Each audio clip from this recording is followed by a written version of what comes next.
Hold on. Stephen A's upset. Goodness.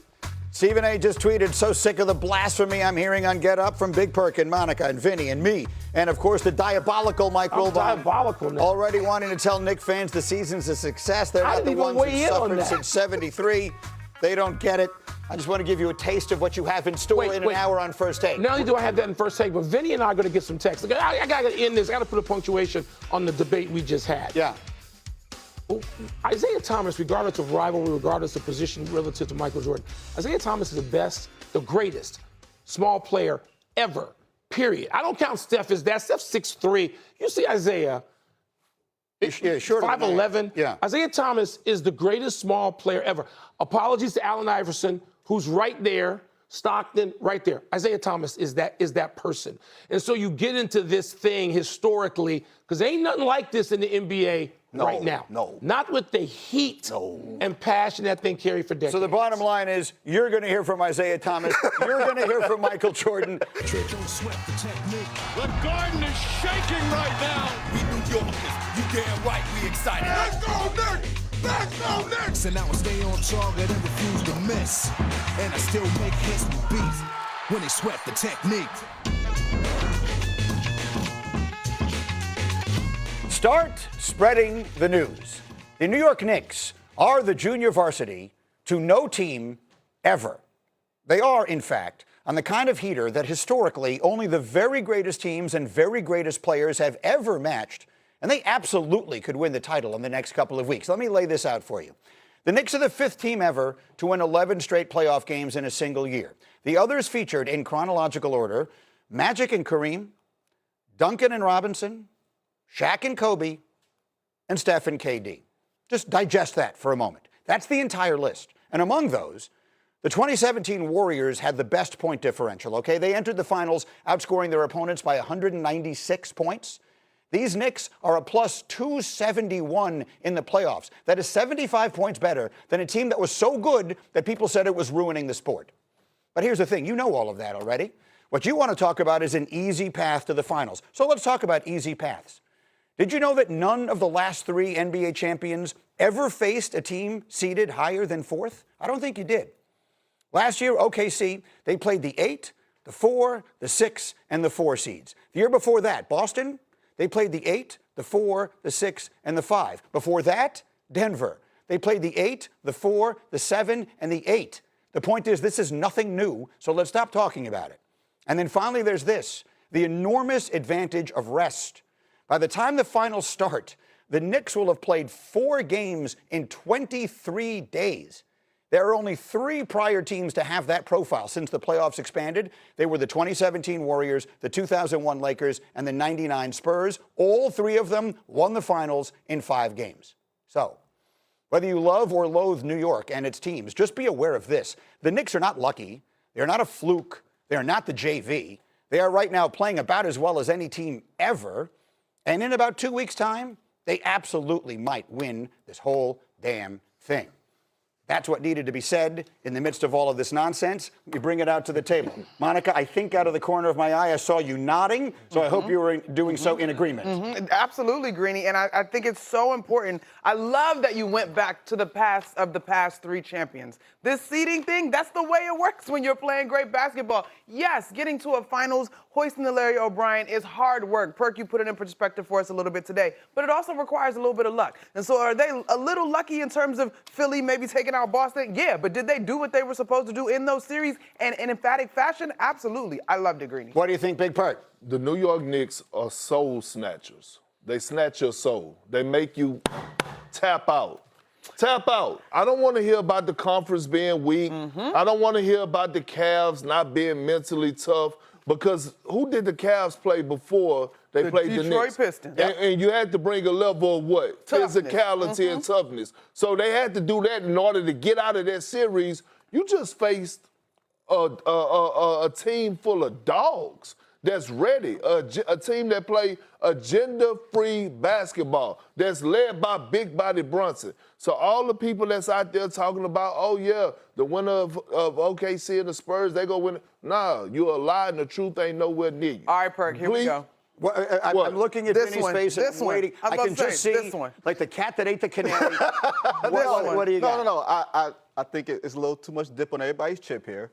But I will give the Knicks credit in this way. If you look at the Eastern Conference the last few years, the team that has come out has been the team that lost in the Eastern Conference Finals the year before. Indiana got swept by Boston. The next year they came back. New York lost to Indiana. Next year they came back. This is kind of old school NBA. You lose, you learn, you come back. It doesn't guarantee that they're going to win the finals, but they have taken care of business in an impressive fashion that you cannot deny. But you also can't deny they are the 1-3 seed since playoff expansion. The 1-3 seed that has gotten to the finals without having to take out the 2 or the 1. And that's not their fault. It's just a statement of fact. Let me Q&A you. Come on, let's go. Name me a better duo that's in the postseason right now than Karl Anthony Towns and Jalen Brunson. Don't have one for you. So, okay, Wow. so I've never seen a team complete and win a championship without having a Batman and Robin. Do the Spurs have a Batman and Robin right now? You take it too long. No. Do they? Okay. Don't badger the witness, I'm just asking a question. Yeah. You badgering the witness. Do OKC have a Batman and a Robin right now? No, their Robin is hurt. Okay then, but the Knicks do. Are you telling me? No, because what Perk does is he presents the case, and then comes with a different conclusion. So Perk, you are presenting the case. I'm going to treat you like a hostile witness now.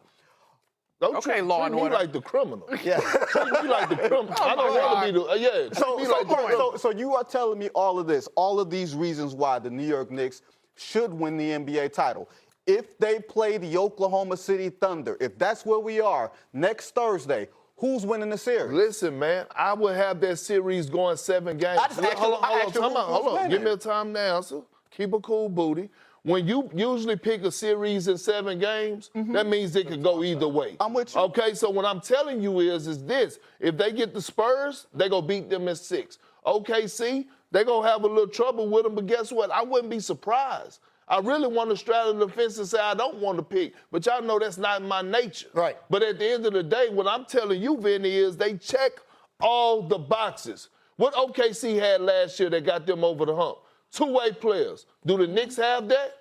Do they have it? Of course they do. I know they do. Absolutely. Here's the other thing they have. But one of the reasons I wanted to make those points in the essay is that it's That not was a just beautiful luck. essay, by the way. The key also is usually the team that stays healthy winds got up it, winning. yeah. All those kinds of things. How do you stay healthy? By taking care of business when you can, by not wasting games, by rampaging through the playoffs. OKC won the title last year, at least in some parts, because Tyrese Halliburton blew out his Achilles before, in Game 7 of the finals. But OKC, maybe they win anyway, but maybe they don't. But OKC also went through some adversity. They went through 7 games in the second round against Denver. They had some calluses in the playoffs. The Knicks did? Been through adversity? They went on the road without OG Anunoby and Philly, and they swept them people. I was previous years, they've gone through only enormous. addressing his point about Oklahoma City. I wasn't saying the Knicks didn't experience adversity or not. Relax. All I'm saying is Here's what I'm saying. Go ahead. People thought the same last year.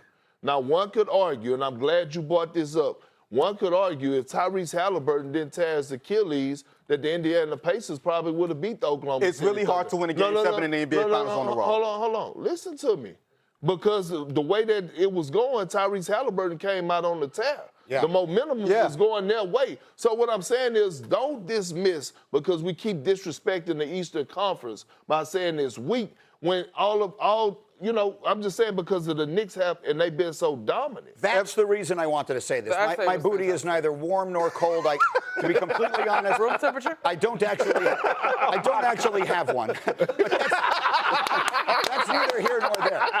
Monica, what I'm saying, and you hear it all the time. People are saying, the Knicks won the junior varsity. Yeah. They have no chance whatsoever you against play-in OKC. teams. All that kind of stuff. Yeah. My point is, none of that is true. The Knicks have done what champions do. I think they have a 50-50 shot of beating whoever they play in the final. And I think that's fantastic. Greeny, the numbers, basketball is about numbers, and particularly this era that we're in the NBA. The other thing that kind of is working against OKC, if it is them, is we haven't had a repeat since the Warriors did it. Okay, so history is working against them. In the meantime, we got the NBA Finals. We got the Stanley Cup Final. And we have the biggest... It's Thursday, 8:30 Eastern in San Antonio. Now, Michael, the Knicks already partying like it's 1999. And look, as a Knicks fan, I don't blame them at all. The last time they made it to the NBA Finals, we were back living La Vida Loca. Okay, that was chopping the charts. The iPhone wasn't even a thing. 9 players on the Knicks roster were not even born yet. And oh yeah, social media was non-existent. Michael, have you allowed yourself to imagine what partying like 2026 would be like if New York, they end up winning the title? Yeah, I don't know that it would look all that different than going into the finals in 94 and 99. I was around for those things, Amina. I was born, even though you and Tyler probably were not. So, you know, I mean, it's not like New York just woke up and learned how to party because you guys are of age. There were people who, you know, really wanted to win after 25 years of a drought, much less 53 years. So, yes, I was around in courtside for Patrick Ewing and all the Knicks and John Starks and Larry Johnson and the guys that you see now, old heads, you would call them and me.